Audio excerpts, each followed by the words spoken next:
이제 엊그제로 우리가 그동안 함께 해오던 우리 김 목사님을 또 아픈 환우들을 위해서 같이 특별 릴레이 새벽 기도회를 열었습니다. 그동안 함께 해오신 여러분들에게 감사를 드립니다. 어떤 분들은 하루에 한 끼씩, 어떤 분들은 하루에 한 끼만 먹고 간절히 기도해 왔습니다. 우리 전 목사님이 말씀하신 것처럼 우리가 기도한 것이 하나님의 때에 하나님께서 반드시 이루어 주실 줄로 믿습니다. 비록 우리가 기도회는 끝났지만 계속해서 우리 함께 기도해야 할 줄로 압니다. 오늘 본문도 보면 역시 우리가 너무나도 잘 아는 예수님의 표적입니다. 베데스다라는 연못가에 38년 된 병자가 물이 움직일 때를 기다리고 있는데, 물이 움직이면 제일 먼저 내려가는 딱 한 사람만 병고침을 받을 수 있다는 전설이 있었기 때문입니다. 여러 가지 장애를 가진 사람들이 거기에 소망을 걸고 그 때를 기다리고 있는데, 이 사람에게는 문제가 있었습니다. 몸이 불편하여 움직일 수가 없으니 아무리 물이 동한다 하더라도 자기를 거기에 데려갈 사람이 없었습니다. 그런데 이 사람은 예수님께서 만나주시고 예수님께서 이 사람에게 은혜를 베푸셔서 그의 병이 낫고 그의 믿음을 더해주는 그러한 표적입니다. 오늘 본문에서 예수님께서 예루살렘에 오셨다고 기록하고 있습니다. 예수님께서는 예루살렘에 올라가신 것이 여러 번 있었는데, 우리가 요한복음 2장에도 예수님께서 예루살렘에 올라가셨다라고 기록하고 있고, 또 지난주에 말씀드린 가나의 혼인잔치를 마치고 예루살렘에 올라가셨다가 다시 가나로 내려오셨습니다. 그리고 요한복음 4장에 보면 왕의 신하의 아들을 고쳐주는 그러한 표적을 행하시고 다시 오늘 5장에 오면서 예루살렘으로 또 올라가셨으니 시간이 계속 흘러가는 것을 우리들에게 말해주고 있습니다. 그런데 요한복음을 보면 예수님께서는 예루살렘에 4번 올라가신 것으로 기록되어 있습니다. 이 말은 단순히 4번 올라가셨다라는 정보라기보다는 예수님께서 공생애를 3년 이상 하셨다라는 말씀의 증거가 되는 기록입니다. 왜냐하면 유대인들은 매년 예루살렘에 올라가 하나님께 예배를 드리고, 그러니 예수님께서 4번 올라갔다라는 말은 적어도 공생애가 3년 반 이상은 되었다라는 말을 증명하고 있는 것입니다. 오늘 이 38년 된 병자는 아무런 소망이 없이 그 자리에 앉아서 지속적으로 자기 신세를 한탄하며 앉아 있었습니다. 물이 동하면, 물이 움직이면 거기 들어가면 나의 병이 나을 수가 있는데, 어쩌면 내가 거기에 갈 수 있도록 도와주는 사람이 주변에 아무도 없었습니다. 그러면서 병자는 자기 자신의 상황에 대해서 절망감을 갖게 된 것입니다. 어떻게 보면 참 가혹한 현실이라고 말할 수 있겠습니다. 저기만 들어가면 내가 나을 수 있는데, 그런데 나를 저기에 데려다 줄 사람이 주변에 아무도 없으니 얼마나 실망감이 컸겠습니까?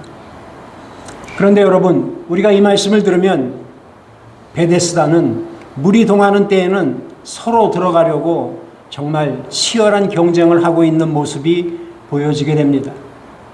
마치 살기 위해서 옆에 같이 있던 동료는 생각하지도 않고 내가 제일 먼저 들어가야겠다라는 인간의 욕심이 발동하는 그런 자리처럼 보여집니다. 사실 그럴 수밖에 없지 않겠습니까? 내가 나으려면 다른 사람을 제쳐서라도 내가 먼저 들어가야 하니 그 일념으로 거기에서 기다리고 있는 이런 모습이 바로 베데스다 연못이었습니다. 그런데 결국 이 베데스다 연못가에는 38년 된 병자는 아무런 소망이 없이 이 가혹한 현실 속에서 이루어질 수 없는 꿈을 붙잡고 있는 나약한 인간의 모습이라는 것입니다. 그런 그에게 예수님께서 찾아오셨습니다. 예수님께서 찾아오셔서 내가 낫고자 하느냐라고 묻습니다. 그런데 우리가 상식적으로 생각하면 나의 병이 낫고자 하느냐라고 물었을 때 우리는 바로 네, 그렇습니다. 낫고 싶습니다라고 대답해야 하지 않겠습니까? 그런데 이 38년 된 병자는 네, 제가 낫기를 원합니다라고 말할 힘도 없었고 능력도 없었다라는 것입니다. 아무런 의지나 믿음을 보이지 않고 오직 자신의 형편과 처지만 이야기하고 있습니다. 그런데 우리는 예수님께서 38년 된 병자를 낫게 해 주신다는 사실에 주목할 필요가 있습니다. 예수님이 38년 된 병자를 찾아오신 이유는 그에게 믿음이 있어서 찾아오신 것이 아니라 예수님께서 먼저 찾아오셨기 때문에 그에게 믿음이 생겼다라는 것입니다. 다시 말해서 예수님이 찾아오시는 그 선택에 있어서 38년 된 병자에게 있어서는 아무것도 예수님이 선택할 만한 그런 것이 없었다라는 말씀입니다. 사람이 점점 힘들어지고 약해지고 소망이 다 끊겨서 그저 38년 동안 연못 근처에 주저앉아 마음만 동동거리고 있는 삶을 살다 보면 실질적으로 예수님께서 나타나서 권위 있는 말씀으로 내가 낫고자 하느냐라고 물었을 때 네, 그렇습니다 라고 말할 힘도 없었다라는 것입니다. 그럼에도 불구하고 예수님께서 이 땅에 찾아오셔서 아무런 조건 없이 연약한 사람들을 찾아와 주시니 그 모습에서 우리는 진정한 사랑의 예수님 또 불쌍한 영혼을 살려주시는 그러한 구원자의 모습을 볼 수 있어야 한다라는 것입니다. 예수님께서는 38년 된 병자의 병을 고쳐주면서 일어나 내 자리를 들고 걸어가라 라고 말씀하십니다. 그래서 그 사람이 병이 나아 자리를 들고 걸어가는데 그날은 안식일이라 라고 오늘 본문 마지막에 기록되어 있습니다. 안식일이라는 것입니다. 이 말씀은 어떤 문제가 일어날 것 같은 암시를 우리에게 주고 있습니다. 오늘 우리가 읽지는 않았지만 이어지는 10절 이하의 말씀을 보면 병이 나은 이 사람이 자리를 들고 걸어가는 모습에 많은 사람들이 주변에서 보며 저 병자가 나았다라는 그러한 일을 기뻐하기보다는 어떻게 안식일에 저 사람이 누가 병을 고쳐주었는지 여기에만 관심을 갖고 있었다라는 사실입니다. 우리는 오늘 이 말씀에 한번 주목해 보아야 할 것입니다. 38년 된 병자가 예수님이 고쳐주실 때 전혀 소망이 없고 인생이 완전히 망가진 것 같은 그 사람에게 아무런 조건 없이 찾아오셔서 예수님과의 만남을 통해 그의 병을 고칠 수 있는 믿음을 주시고 이 병자를 다시 예수님이 만났을 때 그에게 하신 말씀이 다시는 죄를 짓지 말라라는 것입니다. 다시는 죄를 짓지 말라. 예수님께서는 누군가에게 찾아오실 때 아무런 조건이 없습니다. 우리가 믿음이 좋아서 찾아오시는 것도 아닙니다. 또 우리 믿음이 약해서 찾아오시는 것도 아닙니다. 예수님께서는 누구나 우리에게 찾아올 수 있습니다. 그런데 오늘 예수님께서 하시는 말씀이 다시는 죄를 짓지 말라입니다. 그런데 오늘 본문 우리가 읽지 않은 본문을 보면 38년 된 병자가 자기 병이 나은 다음에 예수님을 다시 만나는 장소가 있습니다. 어디입니까? 바로 성전이었습니다.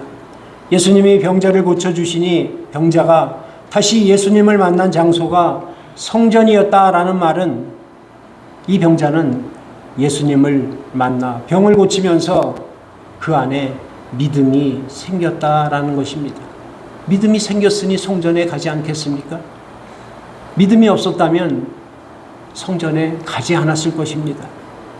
그래서 예수님께서 그에게 말씀하십니다. 다시는 죄를 짓지 말라.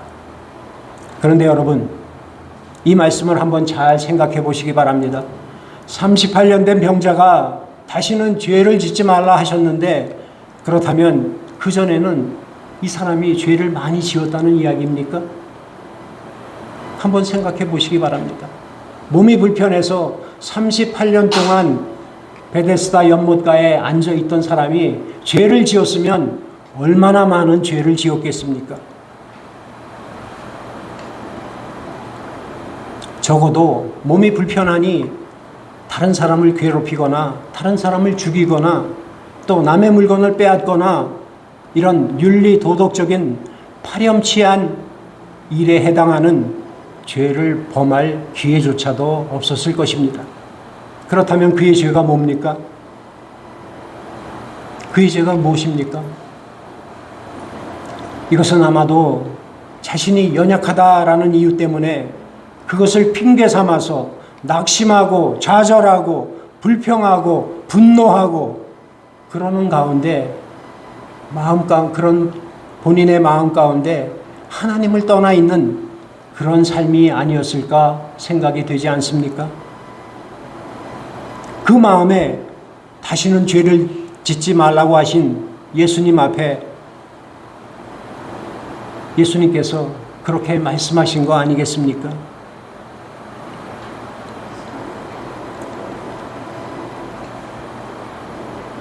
죄를 짓지 말라, 다시는 죄를 짓지 말라라는 그 말 속에는 이제는 다시는 하나님을 떠나 살지 말고 하나님을 붙잡고 하나님 안에 머물러서 하나님과 바른 관계를 가지고 하루하루를 살아가라, 이런 교훈을 우리에게 암시하는 것은 아닐까요?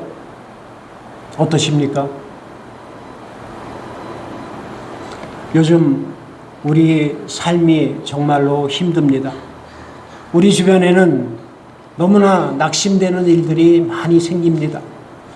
어쩌면 지금 현재를 살아가는 우리의 모습에서 38년 된 병자의 모습이 부분적으로 혹은 전면적으로 나타나고 있는지 모르겠습니다.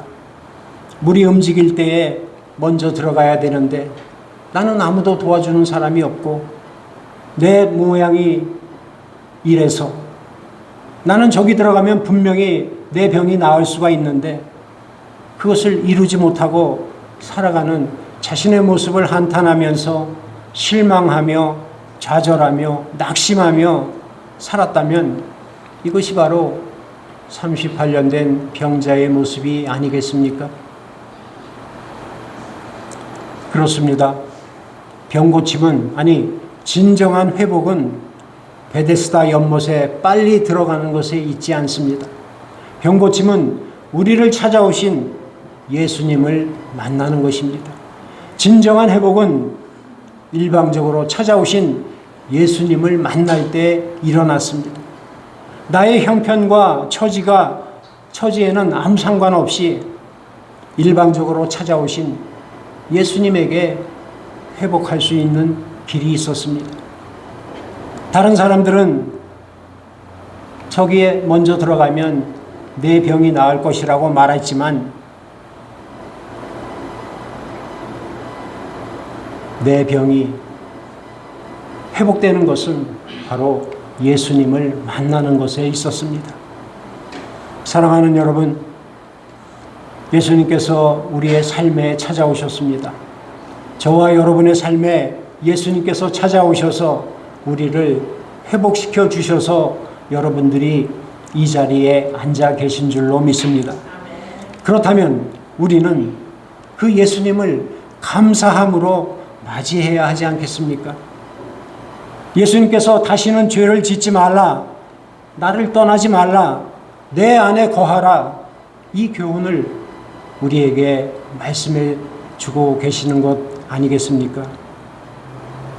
그래서 요한복음 15장 5절에 이렇게 말씀합니다. 나는 포도나무요 너희는 가지니 그가 내 안에 내가 그 안에 거하면 많은 열매를 맺나니 너희들이 나를 떠나서는 아무것도 할 수 없느니라 라고 말씀하십니다. 바라기는 우리 모두가 예수 그리스도께 붙어 있어서 다시는 죄를 짓지 않는, 아니 다시는 예수님을 떠나지 않는 우리 모두가 되시기를 바랍니다. 그런가 하면 예수님께서 38년 된 병자를 고치신 그날은 안식일이었다라고 오늘 본문은 기록하고 있습니다. 유대인들은 안식일 날에 누군가가 병자를 고쳤다는 이 사실에 발끈하고 있었습니다. 그 고친 자가 누구인지를 조사하게 되었고 마침내 예수님께서 병자를 고쳤다는 사실을 알게 되었습니다. 그런 예수님 앞에 나온 유대인들에게 예수님께서 왜 안식일에 병자를 고쳤는가, 이 부분에 대하여 설명을 해주고 있습니다. 오늘 우리가 읽지는 않았지만 15절, 16절입니다. 그 사람이 유대인에게 가서 자기를 고친 이는 예수라 하니라. 그러므로 안식일에 이러한 일을 행하신다 하여 유대인들이 예수를 박해한지라. 또 이어지는 17절을 보면 예수께서 그들에게 이르시되 내 아버지께서 이제까지 일하시니 나도 일한다 하시매. 아버지께서 일하시니 나도 일한다 라고 하십니다. 이 말을 들은 유대인들은 더욱 예수님을 죽이려 했다고 이어지는 본문에 기록되어 있습니다. 아버지께서 일하시니 나도 일한다 라는 말이 일종의 모독죄가 되어서 예수님을 죽이려고 하는 사건이 벌어진 것입니다. 아버지께서 일하시니 나도 일한다 라는 이 말의 의미는 무엇입니까? 이 말씀은 예수님의 권위가 하나님 아버지와 동일하다라는 말씀을 우리에게 주시는 것입니다. 그러므로 안식일에 일하는 것은 안식일을 범한 것이 아니다라는 것을 말씀하고 계십니다. 왜냐하면 당시에는 하나님을 섬기는 제사장들은 성전 안에서 안식일에도 일을 했습니다. 예수님께서 안식일에 병을 고친 것은 어떤 면에서 보면 의도적으로 그렇게 하신 것입니다. 안식일이라는 것도 그런 제도 자체가 사람의 영혼을 구원하지 못하기 때문입니다. 그래서 영혼을 구원하는 회복이 안식일이라는 제도 속에 있는 것이 아니라 하나님의 아들이 성육신해서 이 땅에 오신 예수 그리스도의 사역을 통해서 진짜 구원이 온다는 것을 우리에게 보여주기 위하여 아버지께서 일하시니 나도 일한다 라고 말씀하신 것입니다.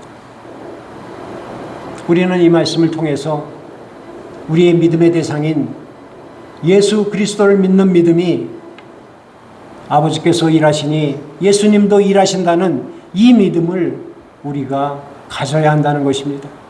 결국 내가 일하는 것은 나 혼자 일하는 것이 아니라 내 일이 예수님의 일이요, 그 일이 하나님의 일이 되기 때문입니다. 예수님께서 먼저 우리에게 원하시는 것이 우리가 어떤 멋진 일을 하는 것이 아니라 오늘 본문 말씀처럼 다시는 죄를 짓지 말라라고 하셨습니다. 죄를 짓지 말라라는 것은 막연히 내가 죄를 짓지 않겠다라는 의식 속에 매여 있는 것이 아니라 하나님과 바른 관계를 맺고 살겠다. 또 하나님과의 관계만큼은 놓치지 않고 살겠다. 하나님의 언약의 말씀을 붙잡고 살겠다라는 바로 이것입니다.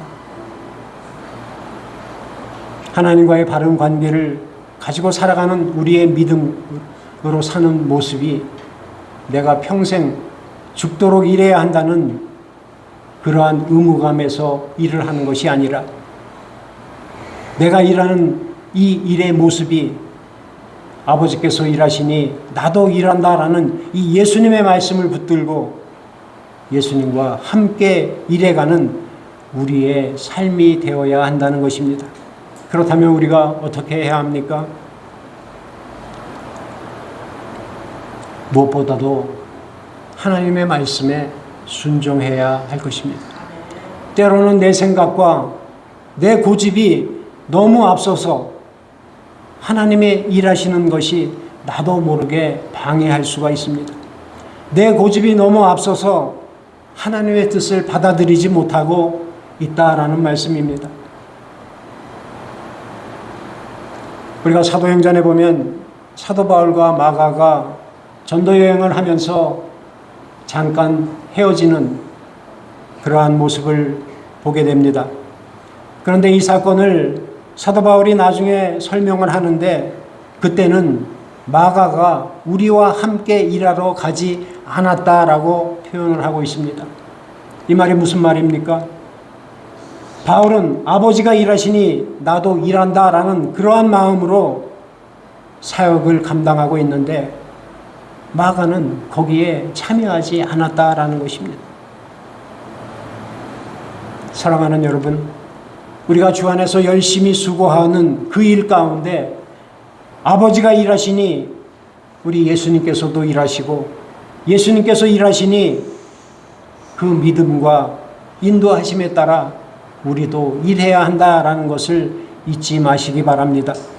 우리는 우리 예수님과 함께하는 믿음으로 살아가야 한다는 것입니다.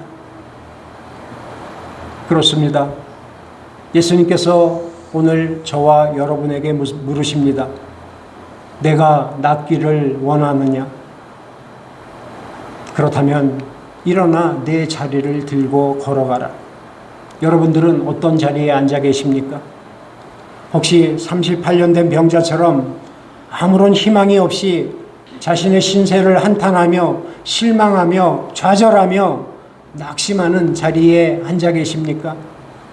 아니면 사람들이 말하는 돈과 권력과 명예가 내 인생의 모든 문제를 해결해 준다고